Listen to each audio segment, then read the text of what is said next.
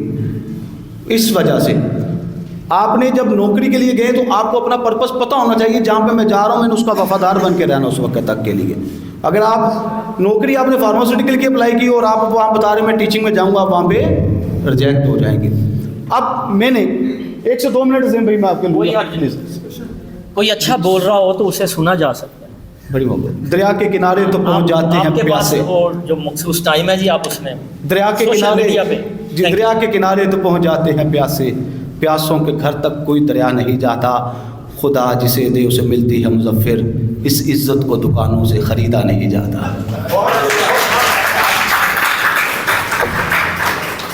زین بھائی میں social media پہ بات کرتا ہوں. میاں محمد بخش نے کہا تھا جو کوئی جس دا عاشق ہوندا اسے دی گل کردا, سو مکر بہانے کر کے اوندے ہی مرنے مردا. بات وہیں تک ہے. تو اس کے بعد جب میں 2015 میں جاب ہو گئی تو پھر میں نے دیکھا کہ میرے جیسے بہت سارے لوگ ہیں جن کو نوکری نہیں مل رہی, MSc سائنس کیا ہوا ہے. تو ایک ٹول جو سوشل میڈیا کا جس کا میں نے پہلی مرتبہ 2016 میں استعمال کیا اسے واٹس ایپ کہتے ہیں. میں نے وہاں پر گروپ بنایا. میں نے اپنے دیگر کولیگس کو وہاں پر جمع کیا کہ یار ہم جیسے مجھے ایک موقع ملا ہم کسی اور کو بھی موقع دیتے ہیں. میری کسی نے تیاری نہیں کروائی. جو نیا بچہ آئے گا ہم اس کو تیاری کرواتے ہیں اس فارمیٹ کے حوالے سے, فارماسیوٹیکل میں جاب کے حوالے سے. میں نے 400-500 بندہ اکٹھا کر لیا 1 سال کے اندر. لیکن مسئلہ یہ آیا, اب دیکھیں فائدہ یہ ہوا کہ میں نے اپنی کمیونٹی کو اکٹھا کر دیا پلیٹ فارم کے اوپر. نقصان یہ ہے کہ میرا مقصد یہ تھا کہ ہم اس پلیٹ فارم کو یوز کرتے ہوئے اپنی کمیونٹی کی گرومنگ کی طرف بڑھیں. لیکن مسئلہ وہاں پہ آیا کہ واٹس ایپ گروپ تو بن گیا, اس میں کوئی آیت بھیج رہا ہے, کوئی گانا بھیج رہا ہے, کوئی کچھ بھیج رہا ہے, کوئی اپنے خیالات بھیج رہا ہے, کوئی سوشل میڈیا. لیکن میں نے اس کے 10-12 قوانین بنائے. میں نے بتایا یار ہم نے فارماسیوٹیکل کے حوالے سے معلومات کا تبادلہ کرنا ہے, ہم نے ڈاکٹر کی پروفائل کا تبادلہ کرنا ہے, ڈاکٹر کس ٹائم پہ ملتا ہے ہم نے اس کا یہ بینیفٹ دینے ہیں. 1 سال کے اندر وہ گروپ بنا اور اس گروپ کی وجہ سے جو بندے سینیاں لے کے ادھر ادھر پھر رہے تھے, صرف ایک گروپ کی بات کر رہا ہوں, ایک سوشل میڈیا پلیٹ فارم کی بات کر رہا ہوں, میں نے اس گروپ کی وجہ سے آج سینکڑوں لوگ ایسے ہیں جو فارماسیوٹیکل میں نوکری کر رہے ہیں اور اس کی وجہ وہ واٹس ایپ گروپ ہے. ایک واٹس ایپ گروپ ہے اور میں ایک دعویٰ کرتا ہوں بندہ فارماسیوٹیکل میں ہو, نوکری کر رہا ہو اور اس سے پوچھے آپ عظیم نور کو جانتے ہیں, اگر وہ کہے عظیم نور کو میں نہیں جانتا, یا تو وہ فارما میں نیا آیا یا وہ فارما میں نہیں ہے. ایک عمر لگتی ہے کہ دعویٰ کرتے ہیں جی. تو 1 سال لگا مجھے اس گروپ کے ڈسپلن کو بنانے کے لیے. اس کے بعد ہمارا یہ جو فارماسیوٹیکل کا ہوتا ہے, ہماری ٹریننگز بھی ہوتی ہیں, ہماری میٹنگز بھی ہوتی ہیں. ہمیں دور دراز سفر کرنے کے لیے کبھی کراچی بلا لیا, اسلام آباد بلا لیا, کبھی PCB اربن بلا لیا, کبھی لاہور میں کسی ہوٹل میں بلا لیا. اب یہ ہوا کہ کمپنی نے اس کو مائکرو کرتے ہوئے اب یہ کیا کہ ایک سوشل میڈیا پلیٹ فارم لیا, وہیں پر اب ہماری میٹنگز ہونے لگی. اب سوشل میڈیا کا کردار دیکھ لیں. میں نے ایک سے 2 فیچر آپ کو بتا دیے ہیں. سوشل میڈیا کا اگر درست استعمال کیا جائے آپ لوگوں کو رزق بھی دے سکتے ہیں اور ان کا سہارا بھی بن سکتے ہیں. باتیں بہت ساری ہیں, زندگی رہی, اگر موقع آیا تو اس بات کو آگے بڑھائیں گے. آپ نے مجھے ایسے نکمے کو سماعت کیا, آپ کا بہت شکریہ. تھینک یو ویری مچ جی. آپ کی باتیں بہت لطف دیا جی, بہت شکریہ جناب عظیم نور قادری صاحب. اصل میں موضوعات اتنے ہیں, ہم کل سے انہیں 3 دنوں میں ہمارے اس بکھرے ہوئے معاشرے کے ان موضوعات کو اکٹھا کرنا یقیناً ایک مشکل کام تھا. لیکن یہ صرف آپ لوگوں کو سینسٹیو کرنے کے لیے ہے.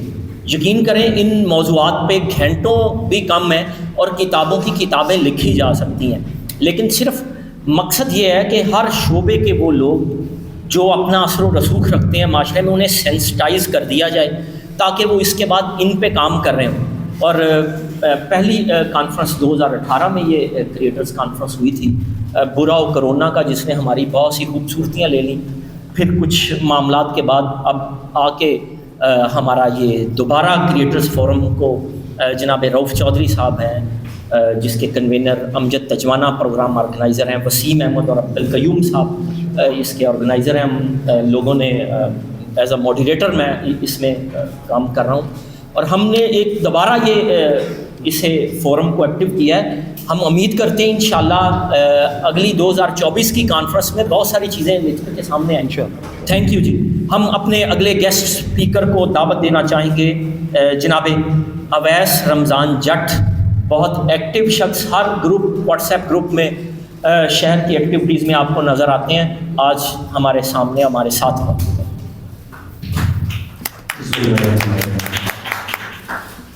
سب سے پہلے تو بہت بہت شکریہ جناب نعیم رشید صاحب کا, عبدالغیوم صاحب کا, مسنجر صاحب کا, امجد عثمانہ صاحب, اور جو بھی اس کانفرنس کے روزے روا ہے میں تمام کا مشکور ہوں. اور خاص طور پر یہ بولے والا کے لیے ایک تحفہ ہے کہ ہم عموماً اس طرح کی کانفرنسز جو ہیں وہ لاہور, اسلام آباد, کراچی میں اٹینڈ کرتے ہیں, اور الحمدللہ سیکھنے کی غرض سے جاتے بھی ہیں. لیکن برے والا میں مجھے یہ دیکھ کر بہت خوشی ہوئی کہ ایک دفعہ زوردار ملا ہے سٹل انسٹیٹیوٹ کے لیے, اور جنہوں نے اس کا انتظامات کیے ان کے لیے ہونے چاہیے تاکہ ان کی حوصلہ افزائی ہو.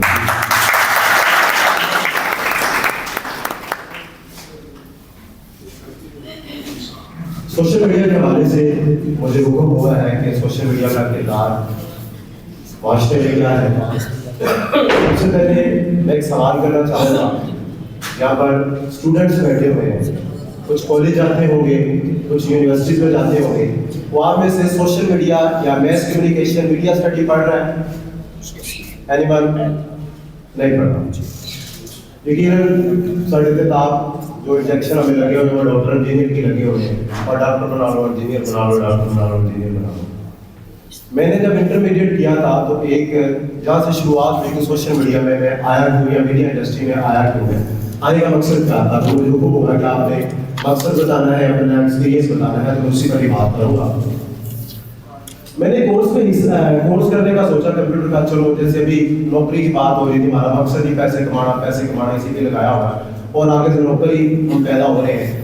تو میں نے کورس میں داخلہ لیا تو وہاں پر پریزنٹیشن کا ایک سیگمنٹ تھا. تو مجھے کہا جی یعنی کہ سب نے پریزنٹیشن دینی تھی, تو میں نے بھی پریزنٹیشن دی کمپیوٹر کے اوپر. کمپیوٹر کا کورس تھا, تو میں 45 منٹس بولا, اور جو وہاں پر بیٹھے ہوئے تھے جنہوں نے ہمیں جج کیا, جو ججز تھے, انہوں نے کہا کہ بھائی آپ نے پریزنٹیشن تو دی ٹھیک ہے, لیکن جو آپ کا لہجہ تھا وہ ایک اینکر پرسن والا تھا. آپ تو خبریں پڑھ رہے تھے, نہ کہ ہمیں پریزنٹیشن دے رہے تھے. وہاں سے ایک اشارہ ملا, آپ نے جس پاتھ پہ جانا ہوتا ہے, جس منزل کی جانب جانا ہوتا ہے, تو آپ کو کچھ قدرتی اشارے کرتے ہیں مختلف لوگوں کی شکل میں. مجھے پہلا اشارہ ملا, اور میں نے اس وقت خواب بنا لیا کہ میں نے برے والا میں جو میڈیا انڈسٹری کا ایک ادارہ ہے وہ جذبہ FM 90.4 تھا, تو میں نے یہ شروع کرنا. اس کی میں نے جناب پریکٹس کرنا شروع کر دی. صاحب نے کلاس رکھ دیا, شیشے کے سامنے بولنا شروع کر دیا, ایسے ہو گیا جی, ویسے ہو گیا جی. وہاں سے یہ پیشن آنا شروع ہو گیا. تو میڈیا کی تعلیم کو دیکھا بھی اس کی تعلیم کیا ہے, تو میس کمیونیکیشن اس کا ڈپارٹمنٹ تھا, اس کو کیا. اور مائک پکڑ کر, ویسے تو مائک والوں کے لوگ خلاف ہی ہیں, پہلے بات ہو چکی ہے. میں نے ایک بندے کو کہا یار آؤ چلو, کورونا کے دن شروع ہوئے تھے, ویلے ہیں, نہ کوئی پیسے ہیں نہ کچھ کہا, لیکن میں کسی کو پیسے مانگنے نہیں گیا تھی, نہ کسی کو بلیک میل کرنے گیا تھا, لیکن میں عوام کے مسائل کے لیے نکلا ہوں. آج بھی 100 سے زائد ویڈیو میری یوٹیوب پر پڑی ہوئی ہیں. برے والا میں سب سے پہلے یاسر شامی کی طرز کا پبلک ٹاکس میں نے شروع کیا تھا, اور وہ جسٹ اس کا مقصد کیا تھا, انٹرٹینمنٹ دینا, ایک سبق دینا. اور میں نے اس کو کہا یار اور میرے ساتھ جنید مرزا تھا اور بھی دوست احباب تھے, تو میں نے سب سمجھ کے میں نے ویڈیو کی, تو میرے اس طرح ہاتھ کام رہے تھے, مائک آگے تھا, اس طرح یقین مانے ہاتھ کام رہے تھے. لیکن میں نے ان کامتے ہاتھوں کو نہیں دیکھا, میں نے اپنا سفر جاری رکھا. میں نے اس کو بڑھتے بڑھتے سیکھتا گیا.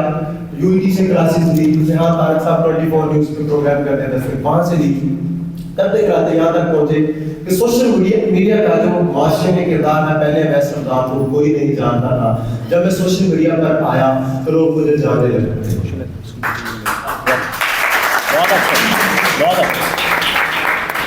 اس کے بعد ہم نے اپنی سوشل ایکٹیوسٹ کمیونٹی بنائی, جس میں جو لوگ سوشل میڈیا پر کام کر رہے تھے ان دوستوں کو ہم نے بنایا. ساتھ میں بنایا محسن مغل صاحب, مغل نیوز کے نام سے آپ ان کو جانتے ہوں گے, تو وہ بھی ہمارے ساتھ ہیں. آج وہ اپنے میڈیکل کی وجہ سے شرکت نہیں کر سکے. عظیم نور صاحب بھی ہماری کمیونٹی کا حصہ ہے, اور ساتھ میں استاد محترم بھی بیٹھے ہیں, ان سے بھی سیکھیں. سکریٹری جاوید صاحب یہ ایک برے والا کے لیے بہت بڑا سرمایہ ہے. تو آگے سوشل میڈیا پہ مزید بات کرتے ہیں کہ سوشل میڈیا کا فائدہ اور نقصان کیا ہے. برے نوفیز اختر کالم نگار ہے, وہ کالم لکھا کرتے آپ کو ساری سے سمجھ آئے گی. وہ جب کالم لکھتے تھے ایک وقت میں سوشل میڈیا اتنا ایکٹیو نہیں تھا تو تصویر نہیں آتی تھی ساتھ میں، وہ کالم لکھتے تھے گلین و خیز حد تک سے شاید آپ کے ذہن میں بات جا رہی ہوگی شاید لڑکی ہوگی، لیکن وہ لڑکا تھا. تو وہ کالم لکھ رہے تھے، لوگ نام پڑھتے تھے. تو ایک بندے نے انہوں نے کہا، انہوں نے خود ہی سنایا کہ جی مجھے ایک خط آیا کہ میں آپ سے دوستی کرنا چاہتا ہوں. انہوں نے کہا جی ویسے ایک مرابطہ دوستی کر رہے ہیں، محبت کرتے ہیں، خط و کتابت کا کام شروع ہو گیا جی. تو ایک دفعہ کہتے ہیں اپنی ذاتی مصروفیات کی وجہ سے میں جواب نہیں دے پایا، تو ایک دفعہ ان کا پھر میسج رکھا تھا کہ تو نظریں بڑی کرتی. اب ہے وہ بندہ ہے، انہوں نے فوراً گیا اسٹوڈیو، وہاں سے فوٹو کھنچوائی، داڑھی والی فوٹو تھی، اور اس فوٹو کے اوپر لکھا صرف گلین و خیز حد تک، اور ان کو بھجوا دیا. جب وہ دیکھا تو اس کے بعد پھر اس کا جواب کیا آیا، صوفی تیرا کا بنا نوے میں تبھی میرا دکھا.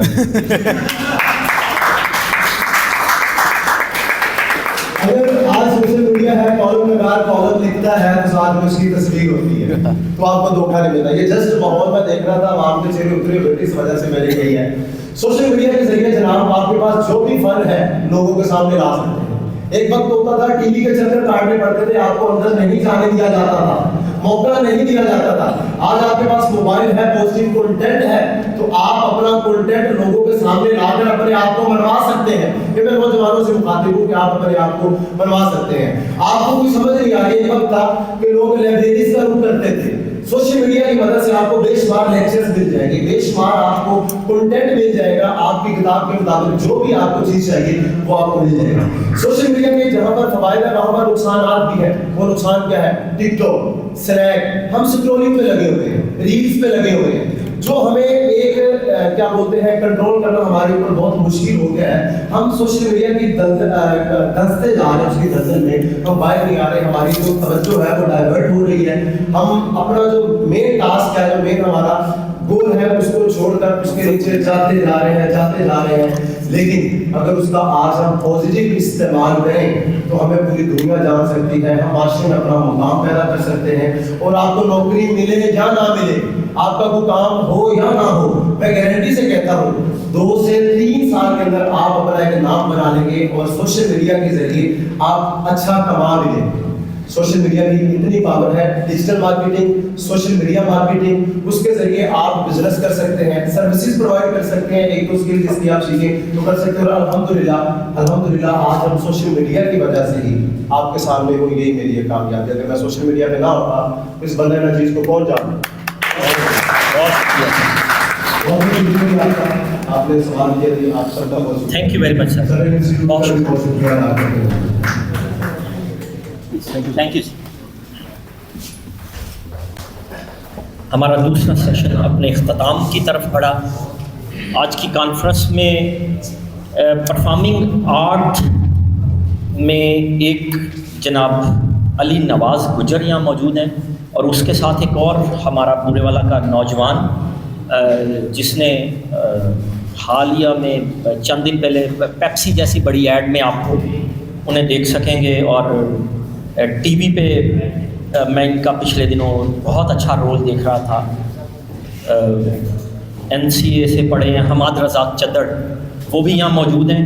پرفارمنگ آرٹس سے پہلے ایک سیشن ہمارا کالم کار کا ہوگا، جہاں بہت خوبصورت لکھاری جناب خالد جاوید صاحب اور محمد عرفان نورانی صاحب یہاں موجود ہیں. اور ان 2 سیشن سے پہلے ہمارا جو آج کا تیسرا سیشن ہے وہ فائن آرٹ کے متعلق ہے.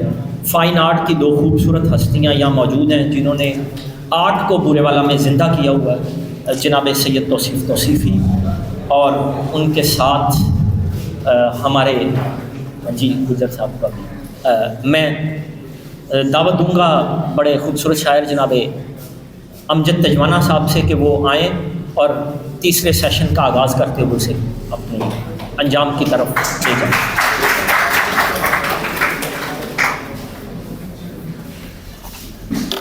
بسم اللہ الرحمن الرحیم. کریٹر کانفرنس کا تیسرا سیشن جو کہ فائن آرٹس پہ مشتمل ہے، اس کے لیے میں جناب توصیف احمد توصیفی صاحب سے گزارش کروں گا کہ وہ یہاں اسٹیج پر تشریف لائیں. اور محمد یوسف گجر صاحب سے.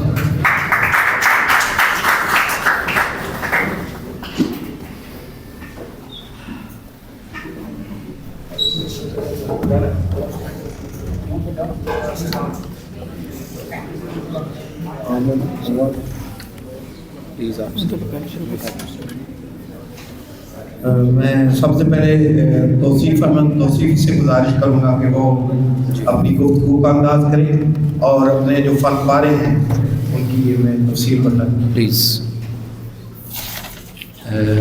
السلام علیکم ورحمۃ اللہ وبرکاتہ. میں سب سے پہلے شکریہ ادا کرنا چاہوں گا کریٹو فارم کا جنہوں نے اتنی اچھی بزم سجائی ہے اور ہمیں یہاں پہ نشست کا موقع ملا.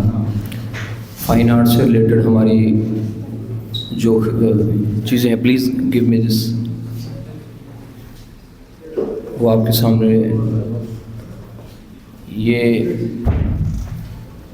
خطاطی کے حوالے سے پبلک سائٹ, یہ جوانا صاحب کیلیگرافی کے حوالے سے آپ نے بات کی تھی زعیم بھائی نے کل کے جو سب سے پہلے انقلاب آیا ادب میں سب سے پہلے تحریر کا تھا. تو خطاطی کے حوالے سے جو یہ کیلیگرافی جس کو بولتے ہیں عربی خطاطی جو ہماری ہے, اس کا آغاز حضرت سیدنا اسماعیل علیہ السلام نے ہی شروع کیا تھا. تو اسی کو کنٹینیو کر کے چونکہ یہ ہماری بیس بھی ہے, ہماری دینی ثقافت بھی ہے, تو میرا جو میڈیم ہے وہ پلیز یہ ایکریلک ہے, اسی پہ میں ہی زیادہ یہ ورک کرتا ہوں.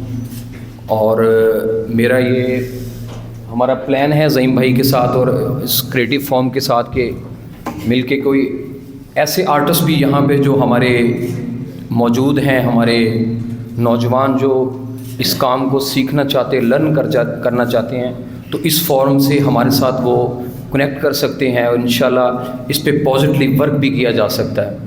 تو یہ ہمارا کام جو ہے دکھانے کا مقصد یہی ہے کہ اچھا توصیف بھائی, جب آپ ان کو تخلیق کر رہے ہوتے ہیں تو تب آپ کے جو جذبات ہیں وہ کیا ہوتے ہیں؟ جی یہ میں امجد بھائی آپ سے گزارش کرنا چاہوں گا کہ سب سے ایک اقبال صاحب کا شعر ہے کہ اپنے ہی من میں ڈوب کے پا جا سراغ زندگی, تو میرا نہیں بنتا تو اپنا تو بن. جب تک آپ اپنے اندر کے انسان سے ملاقات نہیں کرتے اس وقت تک آپ کی شخصیت, علم و ادب کے ساتھ آپ کا تعلق, آپ کے جذبات, آپ کے احساسات اور آپ کے اندر کا انسان آپ کے ساتھ ملاقات نہیں کر سکتا.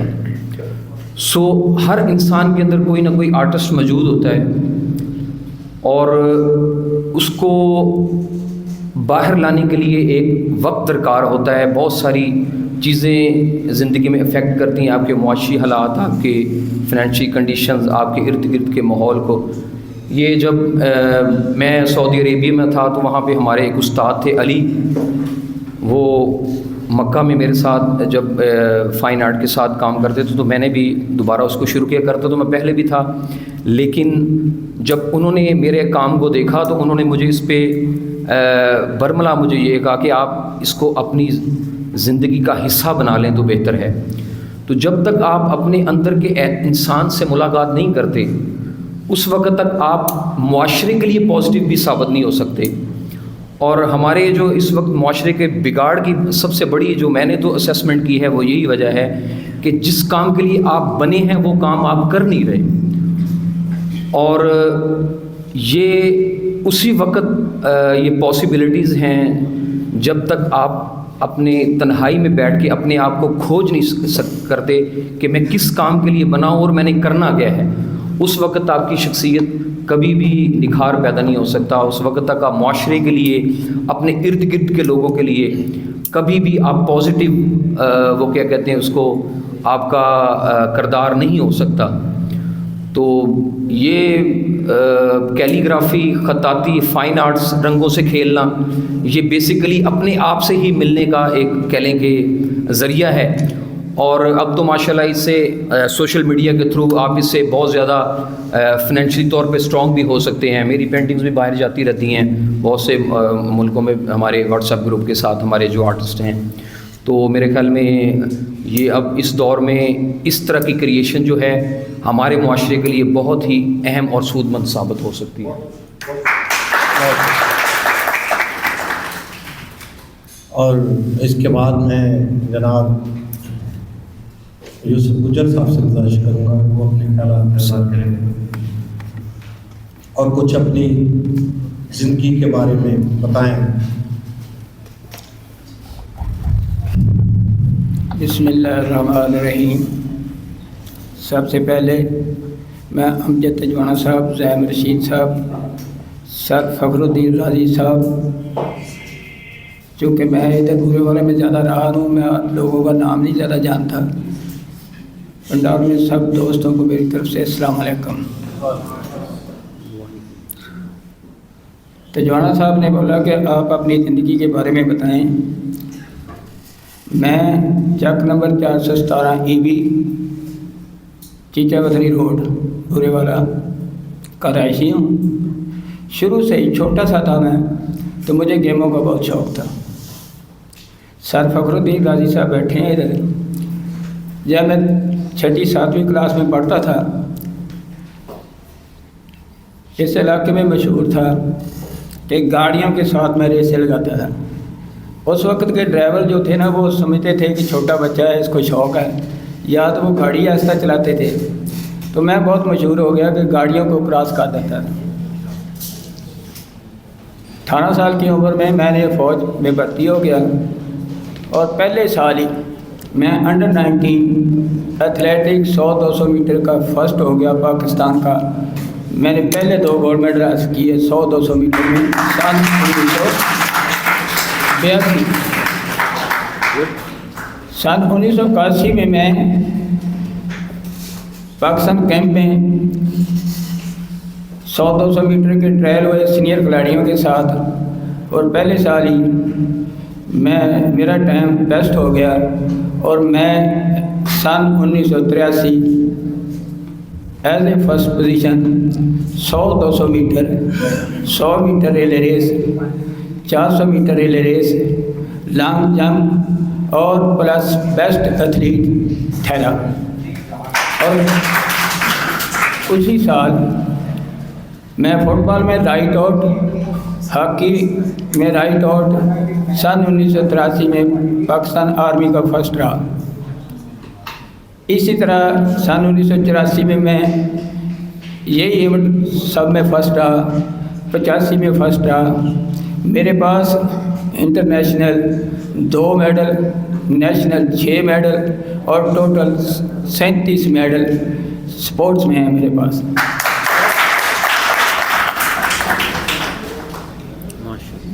انیس 1982 سے 1995 تک میں پاکستان ٹیم کا ایتھلیٹک 100-200 میٹر کا کوچ رہا.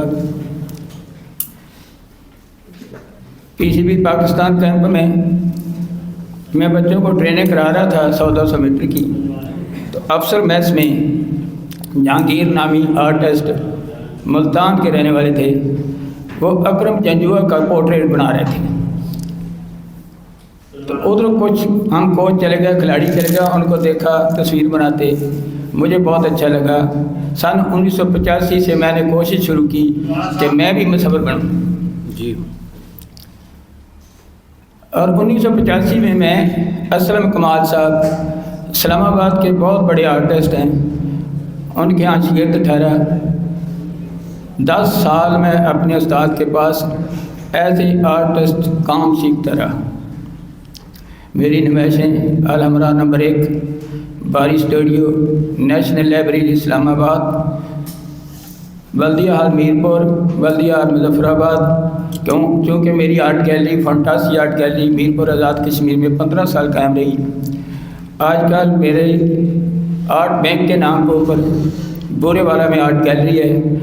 اور میں بتاتا چلوں کہ آرٹ بینک کا نام مجھے زیم رشید صاحب نے دیا.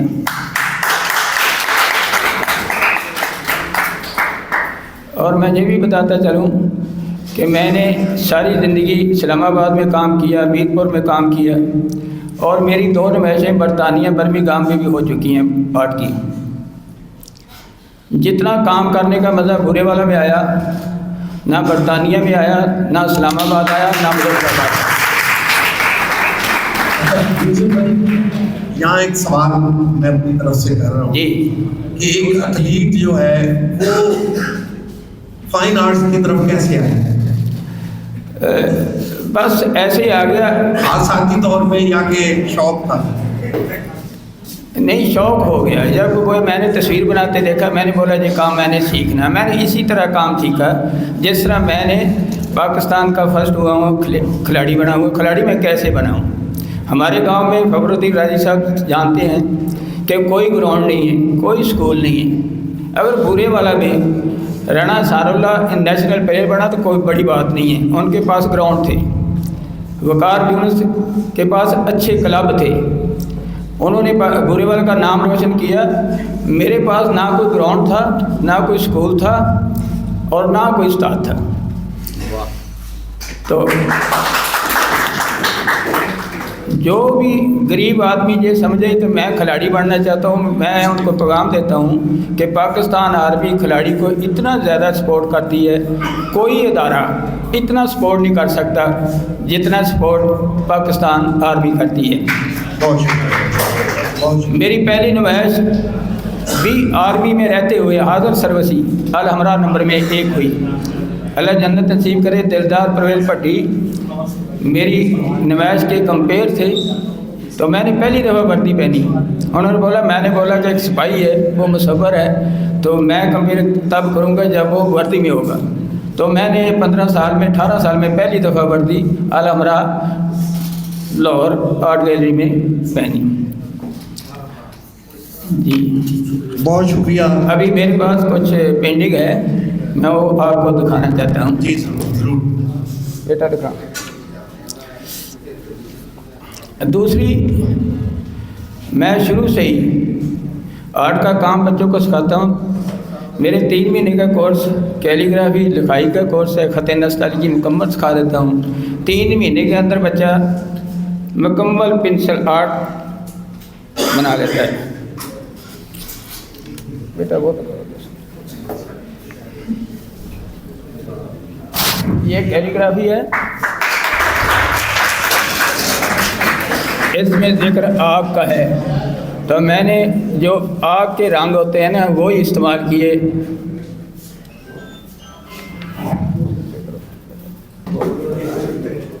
کلچر پر جو چیزیں ہیں وہ یہ سن 1947 میں جب ہم مہاجر ہو کر آئے ہیں، وہ عکاسی کی ہے میں نے پینٹنگ کی۔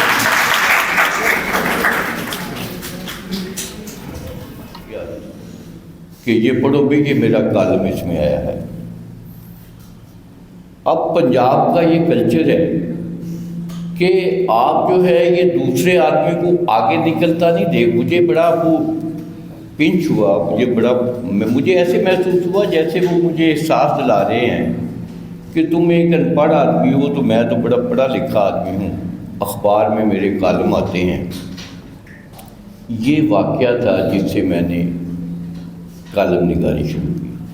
سب سے پہلا کالم میں نے نوائے وقت میں یہ ملتان میں لکھا، کئی سال وہاں لکھتا رہا۔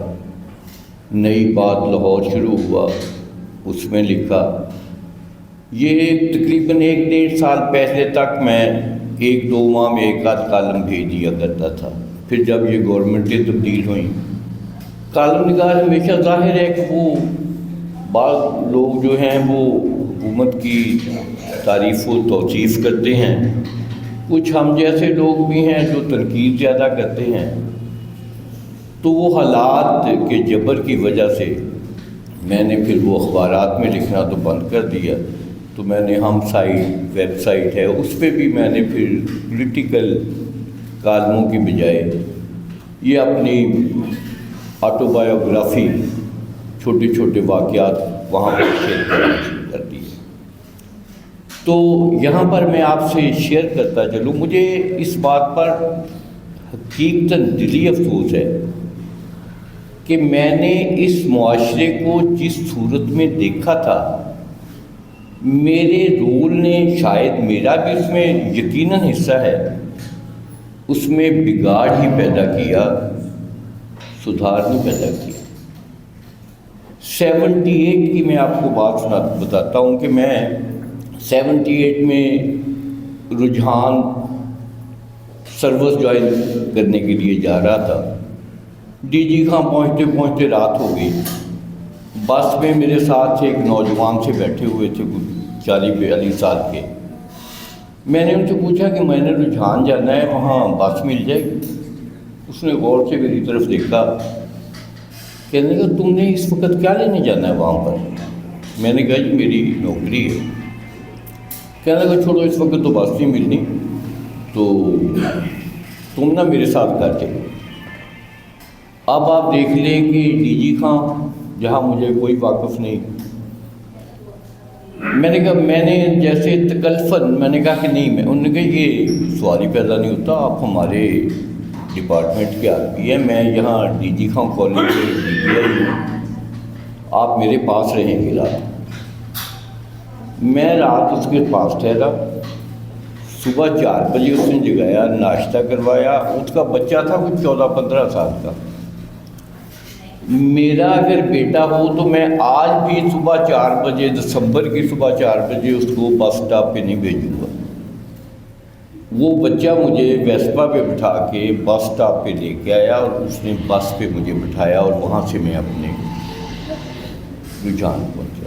یہ معاشرہ تھا جس کو میں نے دیکھا ہے، اور آج ہم دیکھتے ہیں آج کے معاشرے میں، یہ میں نے کمپیریزن کیا ایک کالم میں، کہ اس وقت لوگوں کو یہ خیال تھا کہ یہ میری پرسنالٹی ہے، میرا کریکٹر ہے۔ لوگوں کو، کچھ لوگ تو شاید خدا کے لیے، خدا کے احکامات کی روشنی میں اپنے آپ کو سیدھا رکھنے کی کوشش کرتے تھے، اور کچھ ہم جیسے لوگ ایسے بھی تھے جو لوگوں کو شاید دکھانے کے لیے وہ سوچتے تھے کہ میں کوئی ایسی ٹیڑھی حرکت نہ کروں، تو وہ کوشش کرتے تھے کہ سیدھے راستے پر ہی چلتے رہیں۔ اس کا کمپیریزن میں نے ایک کالم میں کیا، میں آپ کو اس کا آؤٹ لائن سے بتا دیتا ہوں کہ 2 آدمی گلی میں سے گزرے تھے، ایک آدمی کا روپیہ نیچے گر گیا اور دوسرے نے اس پہ پاؤں دبا لیا۔ اب اس نے کہا کہ بھائی میرا روپیہ چھوڑو۔ وہ آرام سے کھڑا ہوا ہے، 2-4 باتوں کے بعد ظاہر ہے کہ وہ گالم گلوچ پہ اتر آیا۔ لوگ اکٹھے ہو گئے تو اس کے بعد وہ تھک ہار کے وہ چلا گیا تو اس نے پاؤں اٹھایا اور روپیہ اٹھا کے اپنی جیب میں ڈال دیا۔ لوگوں نے اب اس کو کہا، اس نے کہا 1 روپیہ تھا، اور 1 روپے کی خاطر تم نے اتنی تذلیل برداشت کی، اتنی گالیاں کھائیں، روپیہ اس کے منہ پر مارتے تم۔ اس نے خاموشی سے وہ روپیہ جیب سے نکالا۔ اس نے کہا بھائی میرے، یہ جن گالیوں کا آپ ذکر کر رہے ہیں وہ کہیں نظر آ رہی ہیں آپ کو؟ وہ سارے حیران ہونے نے کہا نہیں۔ اس نے کہا یہ روپیہ دے، یہ روپیہ نظر آ رہا ہے، یہی حقیقت ہے۔ تو اس وقت ہمارے معاشرے کی، میرا خیال ہے کہ یہی حقیقت ہے کہ ہم نے وہ روپیہ نظر آ رہا والے نظریے کو زیادہ اہمیت دے دی ہے، اور ہم اس طرف، ہمارا ٹرینڈ، ہمارا بہاؤ اس طرف کچھ زیادہ ہو گیا ہے۔ تو خدا کرے کہ ہم اس کے صحیح راستے پر، اس کو صحیح ٹرینڈ میں کامیاب ہوں۔ آپ کا بہت شکریہ کہ آپ نے میری یہ دیہاتی طرز گفتگو کو سنا۔ بہت شکریہ۔ خدا کرے کہ میری رب سے پاک پہ اترے وہ فصل گل جسے اندیشہ یہ سوال ہو، خدا کرے کہ میری محبت کے لیے حیات جرم نہ ہو، زندگی موال ہو۔ بہت شکریہ۔